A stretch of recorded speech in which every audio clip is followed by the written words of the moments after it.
L news के प्रदेश bulletin में आप सभी का स्वागत है। आपके साथ मैं हूँ रिया तोमर। आइए नजर आते हैं आज की कुछ प्रमुख खबरों पर। सीएम धामी की अध्यक्षता में आयोजित बैठक में लिए गए 6 बड़े फैसले। सड़कों के किनारे उगी झाड़ियों पर कर्नाटक ने फेसबुक पर कसा तंज। स्कूल में आए दर्जी पर छात्राओं से छेड़छाड़ का लगा आरोप। पीका नदी पर बना बंदा हुआ दोबारा क्षतिग्रस्त। पुलिस ने 1 घंटे के भीतर अभियुक्त को किया गिरफ्तार। हल्द्वानी जेल को मिली गोवा शिपयार्ड कंपनी की तरफ से एम्बुलेंस। ब्राह्मण महाकुंभ में कई राज्यों से आए ब्राह्मण एक मंच पर रहेंगे मौजूद। हल्द्वानी पहुंची यूथ कांग्रेस के राष्ट्रीय प्रभारी कृष्णा अलावरू। सोमेश्वर पुलिस द्वारा मनार में लगाई गई जागरूकता की पाठशाला। केंद्रीय रक्षा राज्य मंत्री अजय भट्ट पहुंचे पंतनगर विश्वविद्यालय। जिला विकास प्राधिकरण के नाम पर दिया गया फर्जी नोटिस। अब खबरें विस्तार से। मुख्यमंत्री पुष्कर सिंह धामी की अध्यक्षता में एक बैठक आयोजित की गई, जिसमें 6 बड़े फैसले लिए गए हैं। जिसमें पहला, सचिवालय प्रशासन में 4 कनिष्ठ सहायक को हाईकोर्ट के निर्देशानुसार नौकरी देने की बात कही गई है। दूसरा, औली में वर्ल्ड क्लास का स्कीइंग डेस्टिनेशन खेल के बनाने का प्रस्ताव दिया गया। तीसरा, उधम सिंह नगर गैस आधारित प्लांट के लिए गैस पर लगने वाले VAT को खत्म किया गया। चौथा, पुरानी INI डिजाइन स्टूडियो को बद्रीनाथ धाम में मास्टर प्लान के अनुसार कलाकृति और धाम के इतिहास को दीवारों में दर्शाने का फैसला दिया गया है। 5वां, सेवा क्षेत्र पॉलिसी यानी Ayurveda, wellness, sports, IT, data centre आदि को सब्सिडी दी जाएगी, जिसके लिए सरकार द्वारा लैंड अलॉटमेंट भी किया जाएगा। आखिर में पीक आवर्स में स्टोरेज प्लांट की महत्वपूर्ण भूमिका होगी, जो कि बिजली कटौती को दूर करने के लिए कैबिनेट का बड़ा फैसला है। संवाददाता सुनील राज की रिपोर्ट।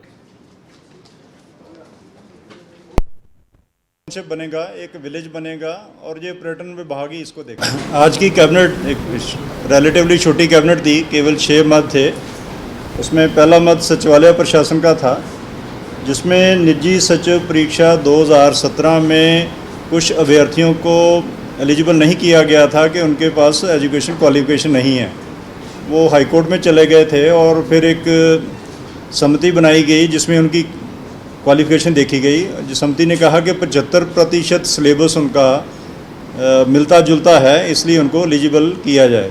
तो उसको आज कैबिनेट ने अप्रूव किया कि उन 4 कैंडिडेट्स को हाई कोर्ट के निर्देशानुसार एलिजिबल किया जाए। पूर्व दर्जा मंत्री बिट्टू कर्नाटक ने अपने फेसबुक पेज के माध्यम से लोक निर्माण विभाग को एक बड़े जन आंदोलन की चेतावनी दी है। आपको बता दें कि सड़कों के किनारे उगी झाड़ियों पर पूर्व दर्जा मंत्री कर्नाटक ने फेसबुक पर तंज कसा है। बड़े जन आंदोलन के बाद ही लोक निर्माण विभाग जागेगा। 23 सालों में उत्तराखंड राज्य की सड़कों में झाड़ियां, नाली आदि की सफाई के लिए रखी जाने वाली गैंग से भी उत्तराखंड को मुक्त कर दिया गया है, जिस गैंग द्वारा मुख्य रूप से सड़कों की झाड़ियों को काटकर साफ किया जाता था, जिससे दुर्घटनाओं को रोका जा सके। संवाददाता हेमंत सिंह महारा की रिपोर्ट।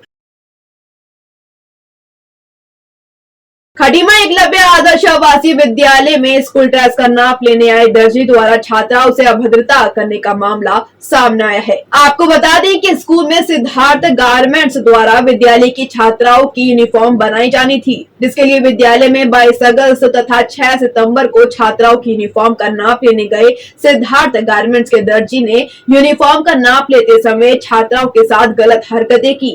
उस समय स्कूल स्टाफ भी वहां मौजूद था, लेकिन उनके द्वारा कुछ नहीं किया गया, जिसके बाद छात्राओं द्वारा इसका विरोध किए जाने पर मौजूद विद्यालय स्टाफ अशोक आर्या ने छात्राओं को धमकी दी और चुप रहने को कहा।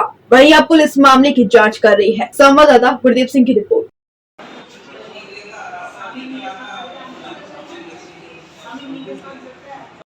हम लोग यहाँ पे आए हैं। यहाँ पे जो एकलव्य आदर्श आवासीय विद्यालय है, वहाँ पे हमारी छात्राओं के साथ में उनकी ड्रेस की मेजरमेंट के लिए जो टेलर्स गए थे, उनके सामने वहाँ का कुछ स्टाफ भी था। उन स्टाफ के होते हुए भी उन टेलरों के द्वारा उन छात्राओं के साथ में बहुत ही ज़्यादा अभद्र अश्लील हरकतें की गई। उसके विरोध में हम लोग यहाँ पे तहरीर देने के लिए आए। उन्होंने मांग की है जो वहाँ पे उपस्थित स्टाफ था उन्हें तुरंत बर्खास्त किया जाए एवं उनके साथ भी कानूनी कार्रवाई की जाए। साथ ही जो टेलर वहाँ पे गए हुए थे, जिन्होंने ये मेजरमेंट लिया है, उनके साथ भी कड़ी से कड़ी कानूनी कार्रवाई की जाए। अभिभावक संघ के उनके द्वारा एक तहरीर दी गई है कि स्कूल में जो है बच्चों के साथ टेलर टेलरों द्वारा जो काट इस मुहिम का किया गया और जांच की जा रही है। जो भी तथ्य होंगे अभी हम बुलाए जाएंगे, सभी लोगों को बुलाएंगे पूछताछ के लिए, बुलाएंगे जिनका आरोप लगाया उनको बुलाएंगे, पूछताछ जो भी तथ्य सामने आएंगे उसमें। जसपुर के राजपुर गांव में बरसात के कारण फीका नदी पर बना बंदा क्षतिग्रस्त हो गया था। आपको बता दें कि पहले भी बंदा क्षतिग्रस्त होने पर सिंचाई विभाग द्वारा मरम्मत कार्य किया गया, लेकिन बरसात होने के कारण बंदा दोबारा क्षतिग्रस्त हो गया है। वहीं उप जिलाधिकारी जसपुर गौरव चटवाल ने सिंचाई विभाग को तत्कालीन इसके मरम्मत करने के लिए निर्देश दिए हैं ताकि ग्रामीणों को कोई समस्या न हो। संवाददाता दीपक चौहान की रिपोर्ट।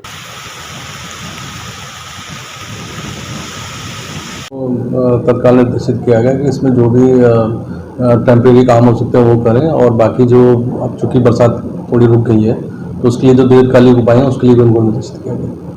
हाँ, उसके लिए सिंचाई विभाग को निर्देशित किया गया कि उसमें ध्यान दें और जो भी उसमें उचित स्टेप्स उठाए जा सकते हैं वो उठाएं। चाहे तो एक साथ होनी चाहिए, सब लोग एक साथ बैठना ही नहीं चाहते। पापा, try this. लो, सब लपक लिए।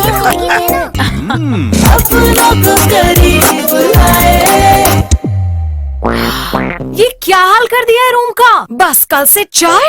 कल से चाय मेरे रूम में। देवर पान नमकीन। जनपद अल्मोड़ा के वरिष्ठ पुलिस अधीक्षक रामचंद्र राजगुरु द्वारा मामले की गंभीरता को देखते हुए अभियुक्त की गिरफ्तारी हेतु निर्देश दिए गए, जिसके बाद पुलिस टीम ने 1 घंटे के अंदर ही मारुति वर्कशॉप धारा नौला के पास से अभियुक्त को गिरफ्तार किया। आपको बता दें कि लंगड़ा निवासी एक व्यक्ति द्वारा तहरीर दी गई, जिसमें एक व्यक्ति द्वारा उसकी नाबालिग पोती से छेड़खानी करने की बात कही गई। साथ ही अभियुक्त को बिना सत्यापन किराए पर रखने वाले मकान मालिक के विरुद्ध 10,000 रुपए की चालानी कार्यवाही पुलिस द्वारा की गई है। संवाददाता हिम्मत सिंह महारा की रिपोर्ट। हल्द्वानी में केंद्रीय रक्षा एवं पर्यटन राज्य मंत्री अजय भट्ट ने गोवा शिपयार्ड कंपनी की तरफ से दी गई एम्बुलेंस का शुभारंभ किया। आपको बता दें कि अत्याधुनिक सुविधाओं से लैस ये एम्बुलेंस हल्द्वानी जेल में बंदियों के स्वास्थ्य संबंधी दिक्कतों के लिए काम करेगी। संवाददाता दीपक अधिकारी की रिपोर्ट। बहुत बढ़िया, वो झंडी दिखा दी। यहाँ पर जो जेल के प्रभारी हैं उन्होंने कई बार कहा कि हम एक ट्रिप में अगर अपने कैदियों को यहाँ से बाहर भेजते हैं, जैसे एम्स अगर ऋषिकेश भेजा तो 15,000 जाने का, 15,000 रुपये आने का लगता है, और कैदियों में भी ऐसी वेल इक्विप्ड एम्बुलेंस नहीं होने पर बड़ी दिक्कत होती है। तो गोवा शिपयार्ड का मैंने दौरा किया था, मैं गोवा में गया था, तो मैंने उनसे कहा कि एक एम्बुलेंस हमारी जेल के लिए CSR से दीजिए आप। तो वहाँ से ये गोवा शिपयार्ड की तरफ से दी गई और हमारी बात मानते हुए मैं धन्यवाद भी करता हूँ उनको। आज इसमें आपके ऑक्सीजन सिलेंडर लगे हुए हैं और आपके मल्टी ऑर्गन मॉनिटर्स लगे हुए हैं और ECG लगा हुआ है। सारी चीज़ें जो प्राथमिक जांचें होती हैं वो इसी में हो जाएंगी और गंभीर रोगियों को ये अब अपनी एम्बुलेंस ले जाएगी, खर्चा भी बचेगा। ये हमारे जेल डिपार्टमेंट की एक बहुत बड़ी मांग थी कि अगर हम 4 भी लोगों को ले जाते हैं बाहर कहीं महीने में तो एक का 30,000 पड़ा आना जाना, तो 4 का 1,20,000। तो इसलिए इस हिसाब से भी ये बहुत ज़्यादा मैं समझता हूँ कि किफ़ायती रहेगी। इस नाते से मैंने इसको प्राथमिकता से यहाँ दिया है। अभी 2 एम्बुलेंस हमने बीच में उधम सिंह नगर को दी हुई हैं। देखिए,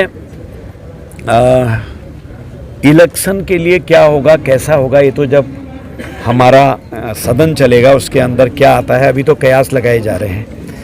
एजेंडा क्या होगा वो जब हमारी सर्वदलीय बैठक होती है उसके बाद ही पता लगता है। अभी कुछ भी कहना उचित नहीं है। नहीं, अगर ये बात जैसी हवा में आ रही है 1 नेशन 1 इलेक्शन हो तो बुरा क्या है, बहुत सारा पैसा बच जाएगा देश का। खजाने का पैसा बचेगा। मैं तो इसको बुरा नहीं मानता हूँ, लेकिन ये होने जा रहा है, अभी मेरा कुछ कहना उचित नहीं। अखिल ब्राह्मण उत्थान महासभा द्वारा आगामी 24 सितंबर को विशाल ब्राह्मण महाकुंभ हरिद्वार की तैयारी को लेकर बैठक आयोजित की गई। आपको बता दें कि उत्तराखंड में पहली बार ब्राह्मण महाकुंभ का आयोजन किया जा रहा है, जिसमें समस्त भारतवर्ष से कई ब्राह्मण एवं ब्राह्मण संगठन अपनी भागीदारी करने जा रहे हैं। ब्राह्मण महाकुंभ में सरकार के समक्ष 11 सूत्रीय मांगों को रखा जाएगा, जिसमें सरकार से ब्राह्मण की हो रही अनदेखी से लगातार ब्राह्मण में रोष व्याप्त है। ब्राह्मण एकता का परिचय देने के लिए इसका आयोजन किया जा रहा है। संवाददाता दीपक अधिकारी की रिपोर्ट। क्योंकि ये बहुत बड़ा विजन है, ये दोबारा कर सकता हल्द्वानी रुद्राक्ष बैंक्वेट हॉल में हमने बैठक और प्रेस वार्ता आयोजित की है। 24 सितंबर को जो हरिद्वार में ब्राह्मण महाकुंभ होने जा रहा है, स्वाभिमान की लड़ाई हर ब्राह्मण के लिए, ये प्रथम बार उत्तराखंड में आयोजन होने जा रहा है, जिसमें पूरे भारतवर्ष से कई राज्यों से जो है ब्राह्मण शिरकत करेंगे और सरकार के सामने 11 सूत्री मांग रखेंगे, जो ब्राह्मण की हमेशा आलोचना करते आ रही है हर समाज, हर सरकार, और अनदेखी कर रही है हमारी ब्राह्मणों के लिए। तो हम समस्त भारत की एकता का परिचय देकर के सरकार के बीच में 11 सूत्री मांग रखने जा रहे हैं। ब्राह्मण महाकुंभ जो हरिद्वार में होने जा रहा है 24 सितंबर को, इसमें पूरे उत्तराखंड और भारत के भी जितने भी ब्राह्मण हैं एक मंच में आकर के अपने एकता का परिचय दे रहे हैं। और हमारा किसी कोई भी तर्क वितर्क नहीं है, हमारा सीधा सरकार को संदेश है कि हमारे ब्राह्मण समाज में आज जो ब्राह्मण अपने अधिकारों से वंचित है, उनको उनका अधिकार मिलना चाहिए। यूथ कांग्रेस के राष्ट्रीय प्रभारी कृष्णा अलावरू हल्द्वानी पहुंचे, जहां पार्टी कार्यकर्ताओं और पदाधिकारियों ने उनका जोरदार स्वागत किया। इस दौरान यूथ कांग्रेस उत्तराखंड के मुद्दों को लेकर जनता की आवाज उठाने की बात कही गई। साथ ही जल्द ही यूथ कांग्रेस द्वारा महंगाई, बेरोजगारी और रेरा को लेकर बड़ा आंदोलन करने की चेतावनी भी दी गई है। संवाददाता दीपक अधिकारी की रिपोर्ट।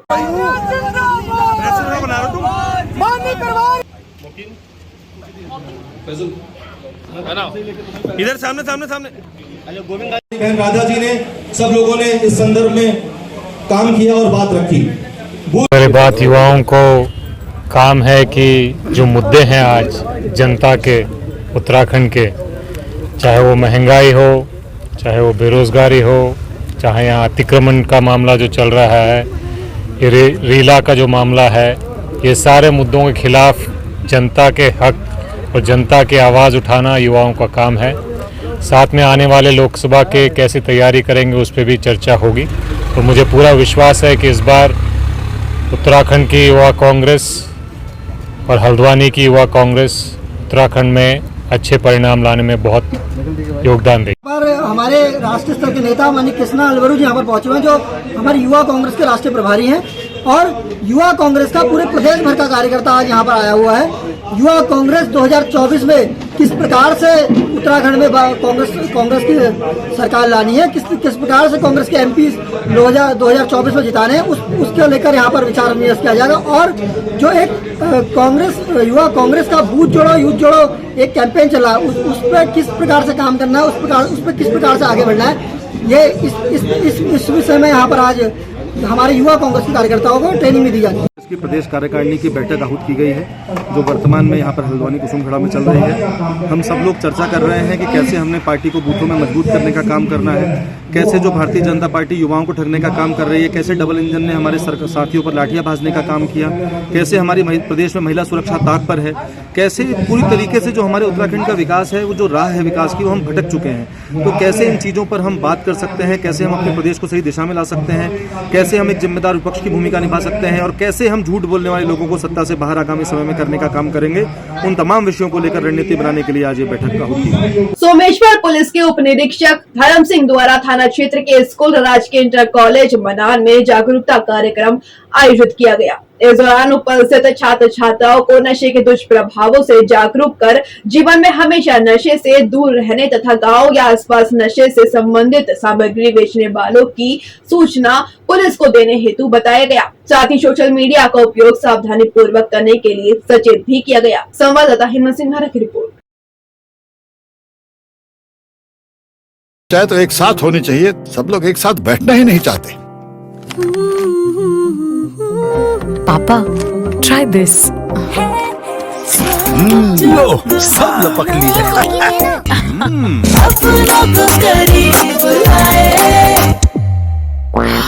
ये क्या हाल कर दिया है रूम का? बस कल से चाय मेरे रूम में। देवर पान नमकीन। केंद्रीय रक्षा राज्य मंत्री अजय भट्ट ने आज पंतनगर विश्वविद्यालय में मिलेट की पोषण और स्वास्थ्य क्षमता पर आधारित राष्ट्रीय कार्यशाला में प्रतिभाग किया। इस दौरान उन्होंने मोटे अनाज संबंधी प्रदर्शनी का भी निरीक्षण किया। इस दौरान कार्यशाला में केंद्रीय रक्षा राज्य मंत्री अजय भट्ट ने कहा कि आज देश और विदेश में लोग मोटे अनाज के महत्व को समझ रहे हैं, क्योंकि ज्वार, बाजरा, मड़ुआ शरीर को चलाने के लिए जरूरी है। इस दौरान रक्षा राज्य मंत्री ने मोटे अनाज से संबंधित प्रदर्शनी का अवलोकन भी किया। संवाददाता दुर्गेश तिवारी की रिपोर्ट।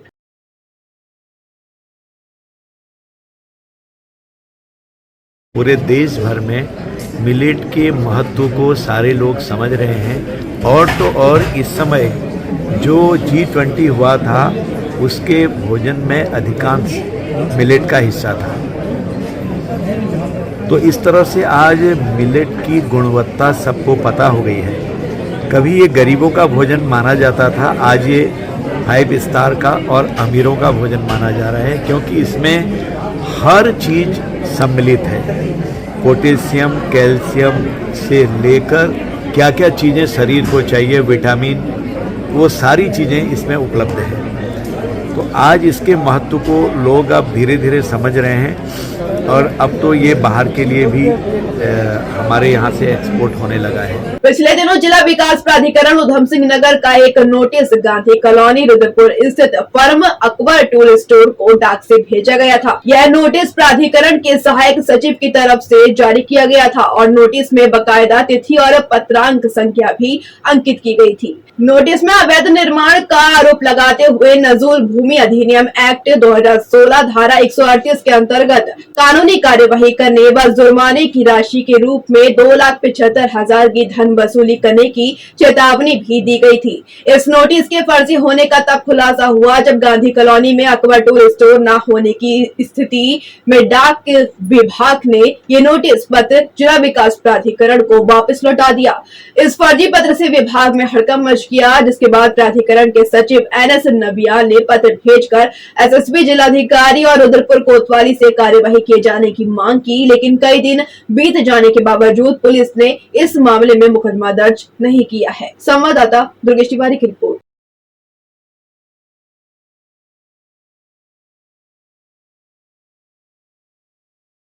किसी प्राइवेट व्यक्ति द्वारा कोई नोटिस जारी किया गया है सहायक सचिव के नाम पर जिला स्तरीय विकास प्राधिकरण के, लेकिन हमारे ऑफिस में इस तरह का कोई कार्य नहीं है, कोई सहायक सचिव नाम का कोई पदनाम भी नहीं है।